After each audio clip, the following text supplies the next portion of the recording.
Le préjudice s'élevait à plus de 4 400 000 euros. Le préjudice retenu est toujours de 4,1 millions d'euros. Et on parle de près de 7 millions d'euros. Dans le cas de Marine Le Pen, même le montant exact diffère d'une chaîne à l'autre. La justice française. Ce pilier essentiel à notre société qui semble parfois si éloigné de ceux qu'elle est censée servir. Dans le cas du Rassemblement national, environ 9 ans d'enquête, 2 mois de procès, et à la fin, un rapport de 152 pages. 152 pages. Qui peut réellement digérer ça? Qui a le temps, l'énergie ou même les connaissances pour plonger dans ce labyrinthe de jargon juridique? Et surtout, pourquoi est-ce toujours si compliqué? Pourquoi ne pas imaginer mieux? La justice est censée être avant tout un guide vers la vérité, mais soyons honnêtes, elle ressemble souvent à un brouillard dense où seuls les initiés peuvent s'orienter.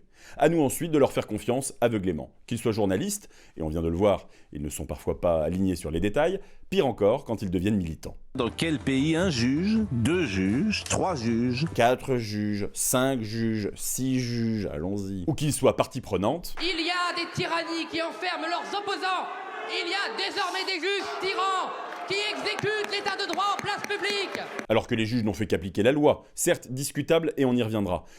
Mais donc fait vivre l'état de droit. C'est le problème avec les populistes. Ils n'hésitent absolument pas à utiliser cette opacité. Plus les faits sont obscurs, denses ou complexes, plus facile est l'interprétation. Les populistes exploitent cette confusion pour manipuler les émotions des personnes dont la compréhension est plus complexe, souvent en capacité et souvent manipulée. En rendant la justice plus transparente, on réduit leur terrain de jeu. Pourquoi ne pas imaginer une conférence de presse après chaque grand procès où les juges expliqueraient, en termes simples, les conclusions du tribunal, et cette fois-ci devant les caméras, donc devant les Français. Parce que les juges rendent la justice en notre nom. C'est notre argent que le Rassemblement national a volé. Les juges devraient, après avoir rendu la justice, nous l'expliquer à nous, et pas à des journalistes de presse écrite, comme c'est le cas aujourd'hui. Pas d'interprétation parfois douteuse, pas de débat stérile sur des points mal compris, juste des faits, comme c'est déjà le cas dans d'autres pays voisins. Alors la prochaine fois que la justice sera rendue après un procès interminable dans un rapport incompréhensible pour 96% de la population, rappelons-nous, la justice n'a pas seulement vocation à trancher, elle a vocation à être comprise, au risque de perdre sa légitimité.